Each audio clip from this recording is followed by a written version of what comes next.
Hello everyone. Today I'd like to talk about Herman's Hermits. Now, it's been 60 plus years since the Beatles came to the US, appeared on the Ed Sullivan Show. That was in 1964. And that since then that basically kickstarted the British invasion, right? And then you got all these artists like the Stones, the Kinks, goes on and on and on. And there are a lot of fantastic groups, fantastic single artists from that British invasion that came over and, did their thing. And, really one of them was Hermits, right? So they were at that time, from what I understand, and again, this is way before my time, um, they were popular in the US. I think they had more hit songs or popular songs that were charted here in the US than back in the UK. So definitely during that time, and it's one of those times where sometimes I wish either had like a time travel box or anything to go and live that experience of the British invasion in the 60s. That because from a music lover perspective, that must have been a wild time. Once in a lifetime, mind blowing experience. Just all that happening within that decade. So anyway, so Herman's Hermits, I never knew them at all. Like I didn't listening to the radio station. Really, my music education was from the radio stations that were playing music, and Hermits you would probably categorize as a oldies group. So although I didn't listen to the oldies station frequently, every time I did, I don't ever recall hearing any of their songs, nor ever heard their name mentioned. Because Herman's Hermits was never knew that was not under my radar at all. So, how I got into Herman's Hermits though was kind of a fluke. So my parents and we went shopping, and I'm pretty sure it was the store called Farmore. Remember them? Farmore. It started with a P, Phar, Far, and then more, Mor. Anyway, this place had a music section, so I always like to go and kind of wander off and take a look at the CDs and so forth. And at that time, for music, it was still a big thing in the stores, but there's like the CDs and then the tapes you would maybe find for the mainstream artists that are popular at the time in their own section. Otherwise, you hardly would find tapes. And all the other tapes, either the bad ones and the not, or I wouldn't say bad, the not popular ones, or the cheesy ones or something that they're trying to get rid of, would be in its own bin, and it would be like priced at $5 or maybe a little less when they go on sale. So just browsing around the CDs, the typical stuff, I looked at this tape section and it happened to be advertised like on sale. So I kind of go into this bin, look around, and one tape really caught my eye, and it was this one. The Hermits Greatest Hits. So, just a tape. I looked at it. What caught my eye was the name, right? As a kid, I've never heard of Herman's Hermits until seeing this tape. And I thought it was a really funny name. And also, that's number one. Number two was it said greatest hits. So, as you know from my other videos I might have mentioned, growing up and trying to get into artists, I would prefer to get their greatest hits, or at least listen to their greatest hits, because I usually wouldn't know the artist that well, and the greatest hits would tell me, oh, do I know these songs, or do I like these songs and whatnot. If they're hits, if I didn't like them, then I probably wouldn't like the artist and so forth. But I would always prefer to get the greatest hits first, and if I really did like the artist, dive deeper. So not only was this a band I did not know at all, it was also its greatest hits, but I still didn't want to buy it because first of all, it's a tape. Second of all, again, I've never heard of it. If it was some goofy country music at the time, and I I wasn't really into country, but I didn't want to buy country, especially artists I didn't know. So, but what the selling point was the price. There was a sticker on there that said 99 cents. So when I saw that, I'm like, hey, I asked my parents, it's just $1. And I promised, like, hey, if you buy it, first of all, I don't think my parents even heard of them. So they didn't know. But I told them, hey, it's $1. Let me try it out. If not, at least I won't be asking to see if I can get another album for a while. This would be it. So they agreed. And it turned out to be one of the better blind choices. Probably the best. I'm going to be honest. It's probably my best blind choice of buying an artist, an album, without even knowing who they are or what music genre that was. So I took this home, played the tape. It was a short. It's 5 songs on each side, I believe, and the songs were short, right? They were like 2 minutes ish long, or maybe 3 minutes at most. And wow, all I could say is it was each song starting from side A and so forth. It was pretty catchy. I mean, the lyrics I could understand. It wasn't didn't seem like it had any double entendres or any didn't have any misogynistic lyrics, sexual innuendos, nothing like that. It was just pretty straightforward and so forth. And then flipping to side B was what really sold me on this group. And this is the song. I'm Henry the Eighth, I am. Henry the Eighth, I am. Alright, so that's Henry the Eighth, I am. And once I heard this song, I couldn't help but, first of all, I was bobbing my head a little bit, but second of all, there's something about it, right? So first, it's the accent. I mean, this group, I've noticed right off the bat, had a heavy English accent. I don't know if it's English, Scottish, I have no clue, I'm sorry, but it definitely not a U.S. accent, right? And with accents, like, I listen to a lot of foreign groups, that speak English, and I typically don't have a problem from understanding. I could pretty much, I have no problems with it. Like the Beatles, and there might be a slight accent that you can tell, but it doesn't detract or make it unintelligible. You understand it, right? It's different from like the spoken word, like in conversation, where when you're talking normally, or in movies when you're watching a film or something like that. Now that depends. Now I typically have a harder time trying to understand what people are saying when either speaking directly to me or like in the movies. So let's say Life of Brian, or what's the other one? The Holy Grail, Monty Python. Now, those 2 movies, everyone always recommended me to watch because it's funny and I kind of like that genre a little bit. So I did pick them up, and I think it was really Monty Python, the Holy Grail one. And I watched that movie, didn't stop, didn't skip it or anything, just watched it front to back. And I had to admit, I was laughing, right? I was laughing. The problem was, I wasn't laughing because of the jokes or anything like that from the movie. I was laughing because I didn't understand what they were saying. Like, majority of the time, I pick a word and then the rest of the sentence I didn't get.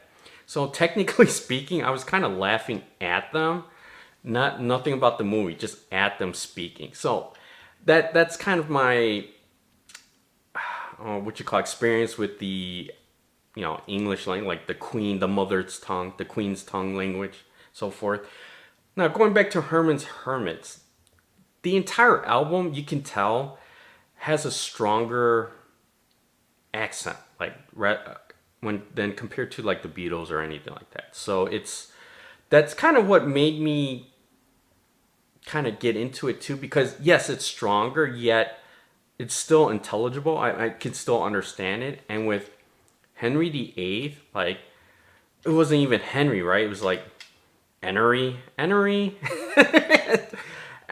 But the tune was so catchy, and majority of tunes are like that too. They're kind of straightforward, catchy.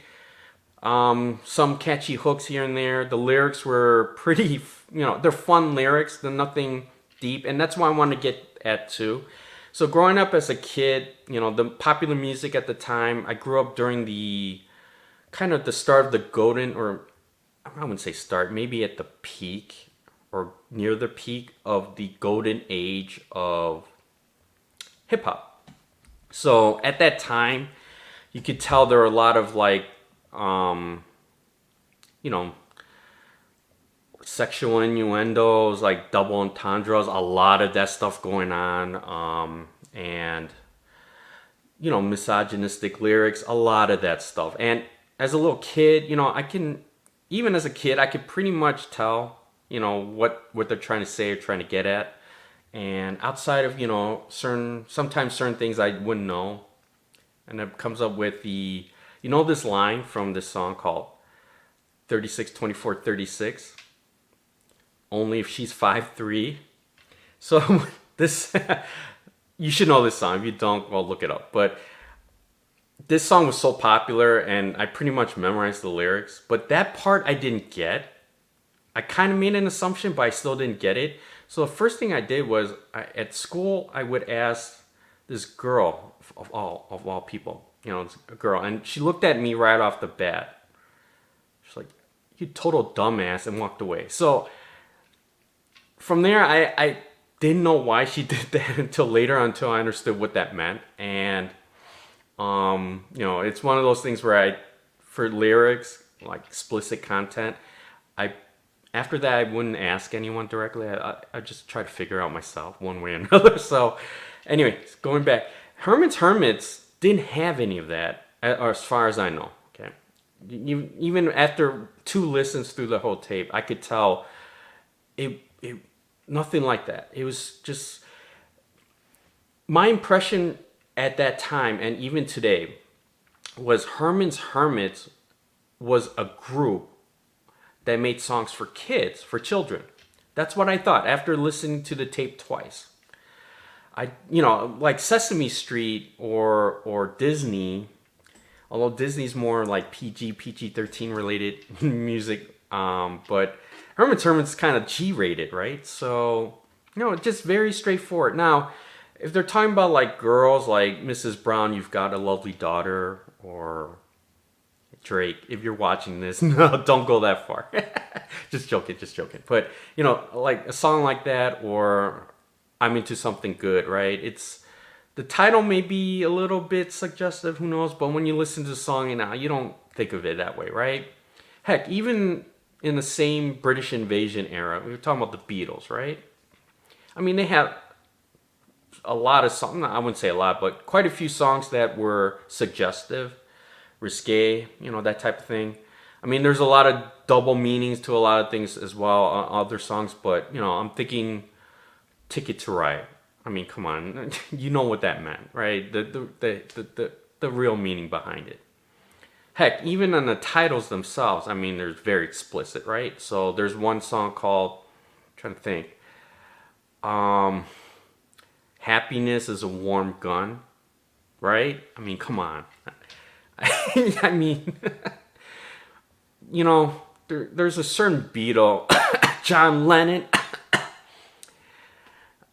definitely horny when writing these songs back then, no doubt about it. But okay, so we got the Beatles doing that too as well. But Hermits, no, they're just catchy, short tunes that are singable, and that's the thing with Hermits. I mean, I always thought they were made for kids.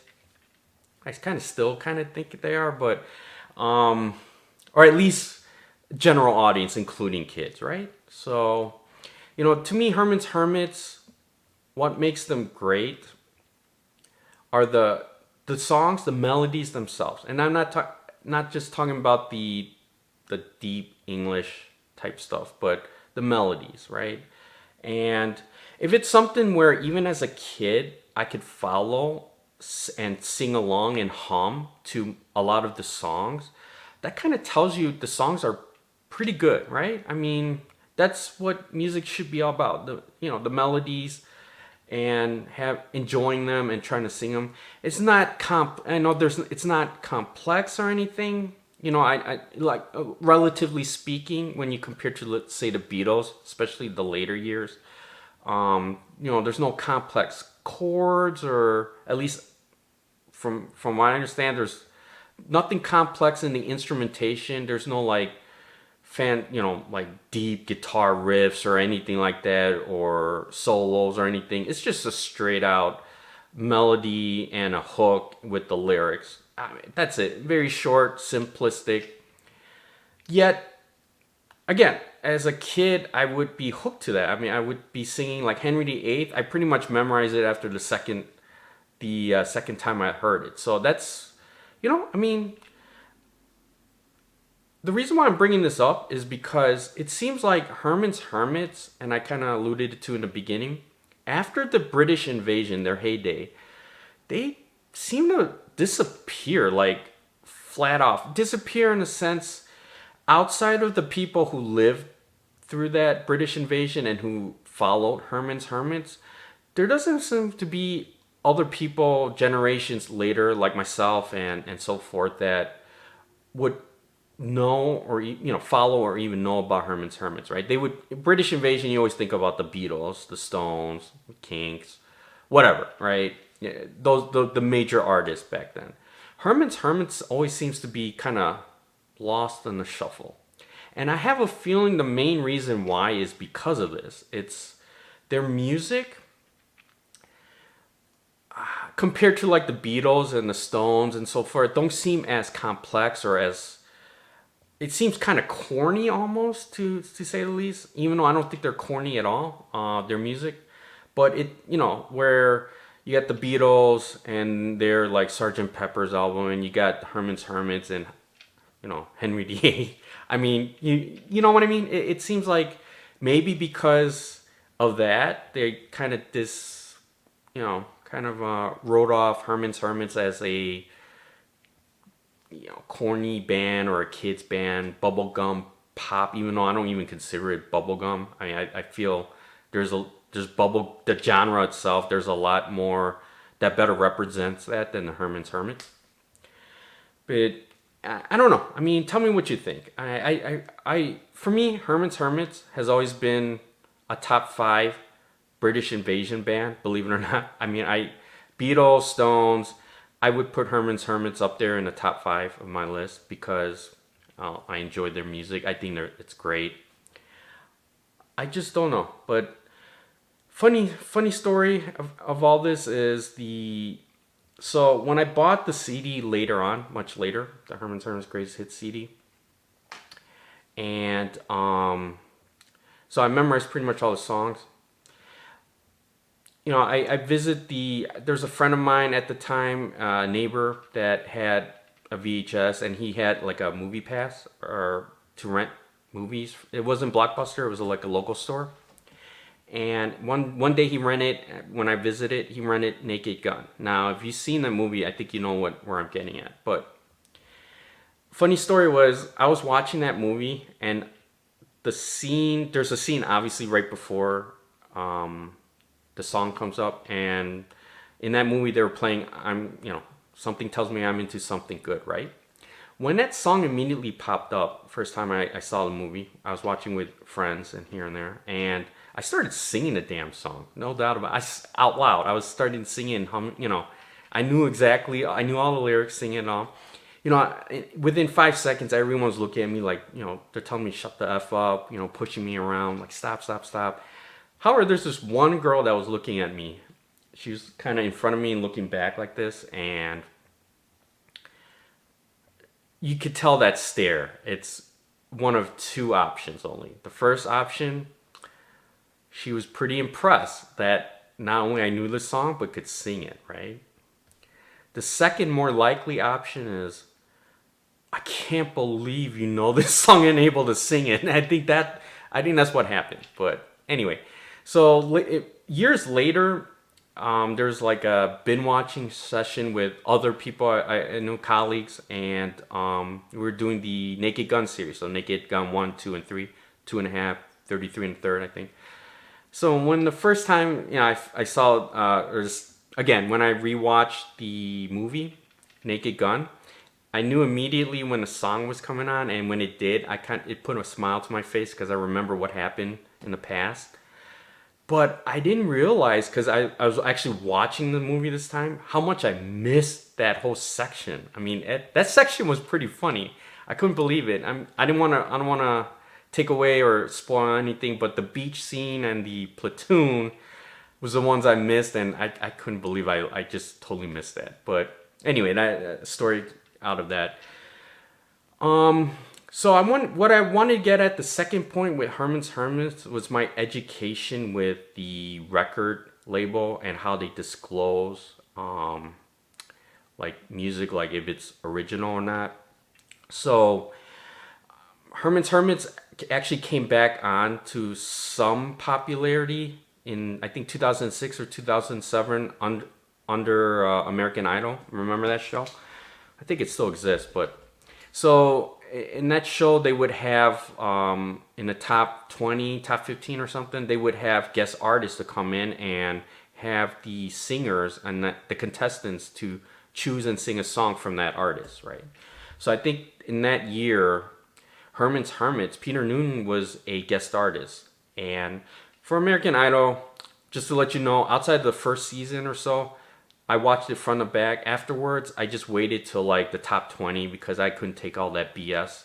It's too much drama. But anyway, going back to Hermits. So that kind of caught my ear again to go back and research Hermits, maybe buy another CD from them, maybe more complex or more, an anthology from them to replace the single CD. But when I was doing my research, besides not finding anything I liked, I found out that this tape, the very first tape I bought of Hermits, was actually a remake. They weren't the original songs. Now, the Hermits may be still singing on it, but they weren't the original songs. I think this was made this album came out in 1988 that shows on a tape. So I don't know if the group re-sang it around that time, and if they did, it would be like 20 years, after their original songs came out. So I didn't know that because I never knew Hermits. I never knew their sound. The second most interesting fact was Peter Noonan supposedly wasn't even on this. He was long gone before this group remade this Greatest Hits album.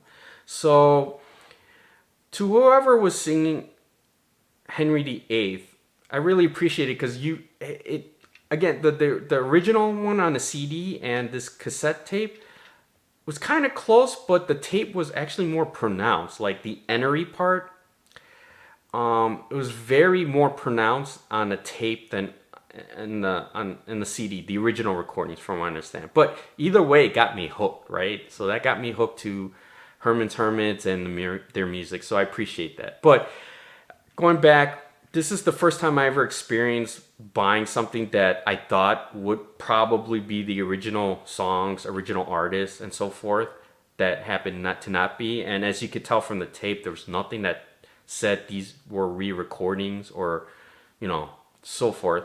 And at that time, I think it fooled a lot of people, including myself. And record labels started to disclose, hey, original artists, original songs, original recordings, things like that. And when I noticed that, the very first thing that came to my mind was Hermits, because, I kind of got duped. If I was a Hermits fans before and I bought this tape, I would have been extremely disappointed, right? I would probably badmouth it's called Hollywood was the record label. I would probably badmouth them and say, hey, this ain't the original songs that I heard, things like that. So, and that, technically speaking, could have been fraudulent, but anyway, that was also my first experience into this kind of stuff too. So anyway, Hermits, no doubt about it. To me, one of the best top 5 for me bands of the British Invasion. I know a lot of people don't like that music or discard it. That's corny. I just think, again, originally I always thought it was for kids. but I think it's more of music for anyone and everyone to listen to, right? I wouldn't mind playing this in front of kids who are like 5 years old or younger. I mean, there's nothing bad about it. Again, it kind of like Sesame Street style music, but yet fantastic, right? I mean, in a sense, the melodies are great, can hum to it, things like that. So anyway, that's kind of my experience with Hermits. I hope you enjoy it. If you never heard of them and want to listen, obviously listen to their songs online on YouTube if you want to stream it. But if you get a chance, get this album. I mean, I think this is still their best single CD compilation. Has practically every hit that you can think of from Hermits. It's on this one compilation. It's definitely worth buying if you can find it, or if you can download it, do it. Definitely worth it.